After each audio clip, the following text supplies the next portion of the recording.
Phobos. It orbits Mars so close and so fast that it rises in the west and sets in the east twice every single day. Here's the pitch: a lump of rock barely 22 kilometers across, potato shaped, pockmarked, orbiting only 6,000 kilometers above the Martian surface, closer to its planet than most satellites are to Earth. Most moons are ancient partners. Phobos is a stray, almost certainly a captured asteroid, wandering too close to Mars billions of years ago and never leaving again. And it's paying for that mistake. Phobos is spiraling inward, roughly 2 meters closer to Mars every 100 years. Slow by a human clock, catastrophic by a planet's. Here's the fact that changes everything. In about 50 million years, Mars's gravity will win completely. Either Phobos gets torn apart by tidal stress, scattering into a thin ring around Mars the way Saturn's rings may have formed, or what's left of it slams straight into the surface. Astronomers can already see the fracture lines, long parallel grooves scarring its face, believed to be the first cracks of its own future death. Its sibling Deimos drew the opposite ticket. Smaller, farther out, slowly drifting away from Mars instead of toward it, following the same one-way path Earth's moon is on, just on a rock too small for anyone to notice. Two tiny captured rocks, one spiraling to its doom, one drifting to freedom. And that's just the introduction, because moon turns out to be one of the loosest words in astronomy. Earth's moon, the one everyone thinks they already understand. Here's the reframe: it shouldn't exist. Roughly 4.5 billion years ago, a Mars-sized protoplanet, nicknamed Theia, slammed into the young Earth at an angle, vaporizing rock and flinging a glowing ring of debris into orbit.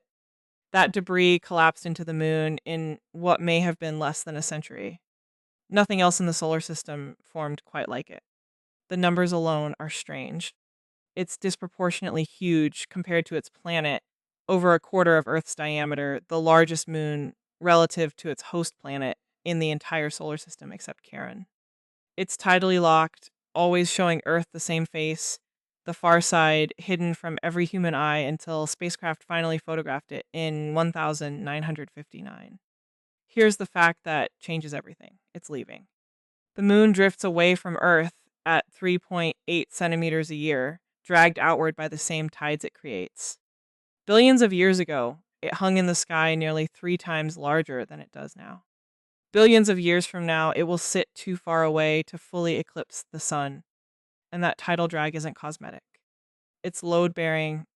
The moon's gravity stabilizes Earth's axial tilt, keeping our seasons predictable instead of chaotic. Without it, computer models suggest Earth's tilt could swing wildly over millions of years. No steady seasons, no steady climate, maybe no steady evolution. The single most familiar object in the night sky is quietly one of the reasons complex life had time to happen at all. Consider what that actually means. Mars, which has no large moon of its own, has an axial tilt that models show swinging chaotically over millions of years, sometimes barely tilted, sometimes tipped over on its side. Earth's seasons stay gentle and predictable because a chunk of vaporized planet orbiting quietly overhead has spent 4.5 billion years holding us steady. Nobody designed that. It's a side effect of a catastrophe. From a moon that stabilizes a planet to a moon that a planet is slowly tearing apart from the inside. Io, Jupiter's innermost large moon and the most volcanically active object in the entire solar system. Here's the pitch: over 400 active volcanoes, some launching plumes of sulfur dioxide 500 kilometers into space, high enough to escape the moon's own gravity entirely. Io resurfaces itself constantly. Impact craters barely last a few million years before fresh lava buries them. The cause isn't heat left over from formation, it's violence. Io is caught in a gravitational tug of war between Jupiter and its neighboring moons, Europa and Ganymede, locked into an orbital resonance that stretches and squeezes Io's interior like a rubber ball over and over every single orbit.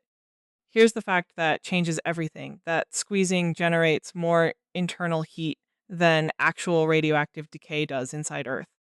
Io's rock ocean of molten interior isn't leftover heat from birth. It's friction, manufactured fresh every 42 hours by 3 worlds pulling in different directions at once. The surface reflects it. Yellows, oranges, reds from sulfur compounds baked at different temperatures, giving Io a look astronomers have compared to a diseased pizza. Beautiful and slightly horrifying at the same time. A moon in constant, involuntary agony, its violence written directly onto its skin. Right next door, its neighbor took the opposite path, burying its violence instead of wearing it. Europa. Smaller than Earth's moon, smoother than almost anything else in the solar system, and hiding an entire ocean underneath the ice. Here's the reframe. Europa's surface is nearly featureless by planetary standards, a shell of water ice crisscrossed with reddish brown cracks, but almost no craters. Something keeps resurfacing it. Something keeps erasing the scars. That something is liquid water. Beneath 10 to 25 kilometers of ice, evidence points to a global ocean, kept liquid by the same tidal flexing that turns Io inside out. Gentler here, but still enough to keep an entire ocean from freezing solid. Estimates put more liquid water under Europa's ice than in every ocean on Earth combined. Here's the fact that changes everything. That ocean touches rock. A rocky seafloor in contact with liquid water warmed by tidal heat is exactly the setup that produced hydrothermal vents on Earth, the kind of environment where some scientists think life itself first began. Add a source of energy, add the right chemistry, and you have every basic ingredient astrobiologists look for, sealed under a lid of ice 100 million kilometers from the sun. Nobody's found life there. Nobody's ruled it out either. Europa Clipper is already on its way, built specifically to fly through any plume of water vapor Europa might vent into space and taste it directly. If a small moon can hide an ocean, imagine what a moon larger than an actual planet could be hiding. Ganymede, the largest moon in the solar system, bigger than the planet Mercury, and the only moon known to generate its own magnetic field. Here's the pitch. If Ganymede orbited the sun directly instead of Jupiter, nobody would hesitate to call it a planet. It has layers like one, a metallic core, a rocky mantle, and thick shells of ice and likely liquid water sandwiched in between, possibly stacked in multiple ocean layers like a planetary layer cake. The magnetic field is the real anomaly. No other moon has one. It means Ganymede has a churning liquid metal core generating its own magnetosphere, strong enough to carve out a bubble in Jupiter's own far larger magnetic field, a small empire of magnetism nested inside a much bigger one. Here's the fact that changes everything. That magnetic field creates auroras on Ganymede itself, glowing ribbons of light near its poles, just like Earth's, on a moon most people have never heard of. Hubble has photographed them directly. A world bigger than Mercury, with its own internal weather of magnetism, orbiting a planet that isn't even the sun. And right next to it, orbiting the same planet, sits a moon that gave up on all of that a very long time ago. Callisto, almost the same size as Mercury, and one of the most cratered geologically dead surfaces in the solar system. Here's the twist. Unlike Io's constant violence or Europa's hidden churn, Callisto's surface hasn't changed in roughly 4 billion years. No resurfacing, no volcanism, no plate tectonics, just an unbroken record of every impact it's ever taken, layered crater on top of crater, until the surface looks less like rock and more like a target that's been shot at since the beginning of time. That stillness is actually valuable. Callisto is essentially a fossil, the most heavily cratered object we know of, preserving a near complete timeline of the early solar system's chaos, back when the planets were still clearing out debris left over from their own formation. Here's the fact that changes everything. Despite looking completely dead on the surface, data from the Galileo spacecraft hints that Callisto might still have a liquid saltwater layer buried deep beneath its ice, the fourth ocean world we've stumbled onto in one small corner of the solar system, in a moon whose face suggests absolutely nothing is happening at all. 4 moons around one planet, a volcano, an ocean, a magnet, and a fossil. And Saturn's collection is stranger still. Titan, Saturn's largest moon, and the only moon in the solar system with a thick atmosphere. Here's the reframe. Titan's air is denser than Earth's, mostly nitrogen, thick enough that a human in insulated clothing could theoretically strap on wings and fly through it under their own muscle power. It's also the only place beyond Earth known to have stable liquid on its surface. Lakes and seas, some larger than the Great Lakes, filling entire basins near its poles. That liquid isn't water. It's far too cold for that, hovering around minus 179 degrees Celsius. Titan's lakes are liquid methane and ethane, fed by methane rain falling from methane clouds, carving river channels and shorelines that look, from orbit, eerily like Earth's, just built from a completely different chemistry. Here's the fact that changes everything. Titan runs its own miniature version of Earth's water cycle, using hydrocarbons instead of water. Evaporation, clouds, rainfall, rivers, seas, the entire loop just swapped onto a different molecule on a moon so cold that ice behaves like bedrock and rock hard water ice plays the role stone plays here. NASA's Dragonfly mission is scheduled to land a nuclear powered drone helicopter on Titan in the 2030s, flying between sites the way you drive between towns, because on Titan, flying is easier than driving. Underneath that hydrocarbon weather, there's likely a second ocean entirely, a layer of liquid water beneath Titan's icy shell, kept warm by radioactive decay in its rocky core. Which means Titan may be running two completely different chemistries stacked on top of each other. A cold hydrocarbon cycle on the surface, and a warm water ocean sealed away underneath it, each one a separate candidate for the ingredients of life. An entire alien weather system running on a moon, but the smallest, quietest moon on this list might be the most convincing case yet for life beyond Earth. Enceladus, barely 500 kilometers across, small enough to fit inside the length of the United Kingdom, and erupting into space at 200 kilograms per second. Here's the pitch. In 2005, the Cassini spacecraft flew past what looked like an unremarkable icy moon and found geysers. Towering plumes of water vapor and ice crystals blasting out from cracks near its south pole, nicknamed the Tiger Stripes, fontaining hundreds of kilometers into space. That spray isn't random. It's sourced from a global subsurface ocean, kept liquid by tidal heating from Saturn, and it's been directly sampled. Cassini flew straight through the plumes and detected salts, organic molecules, and silica grains, the kind of silica grains that on Earth only form when hot water reacts with rock at around 90 degrees Celsius. Which means somewhere under Enceladus's ice, there are almost certainly active hydrothermal vents right now. Here's the fact that changes everything. That erupting material doesn't just vanish. It becomes Saturn's E-ring, the faint, wide ring that traces Enceladus's entire orbit, meaning one of Saturn's rings is being actively manufactured in real time by a tiny moon vomiting its own ocean into space. A small moon actively leaking the exact chemistry life needs, sampled directly by a passing spacecraft. If there's a place in this solar system with a real shot at hosting life beyond Earth, most planetary scientists would put Enceladus near the top of the list. Scale that back down for a second. Enceladus is smaller than the state of Arizona. A moon you could drive across in an afternoon is quietly running an active ocean, an active hydrothermal system, and an active ring factory, all at once, while looking from a distance like nothing more than a small white marble circling Saturn. But Enceladus stayed where it was born. The next moon on this list didn't. Triton, Neptune's largest moon, and it orbits backward. Here's the reframe. Every major moon in the solar system orbits the same direction its planet spins. Triton doesn't. It orbits retrograde, backward relative to Neptune's rotation, which is close to impossible for a moon that formed naturally alongside its planet. The only clean explanation is that Triton didn't form there at all. Triton is almost certainly a captured object from the Kuiper Belt. The same icy frontier Pluto calls home, snagged by Neptune's gravity sometime after wandering too close, in an encounter that likely destroyed any original moons Neptune had before it arrived. It's also active.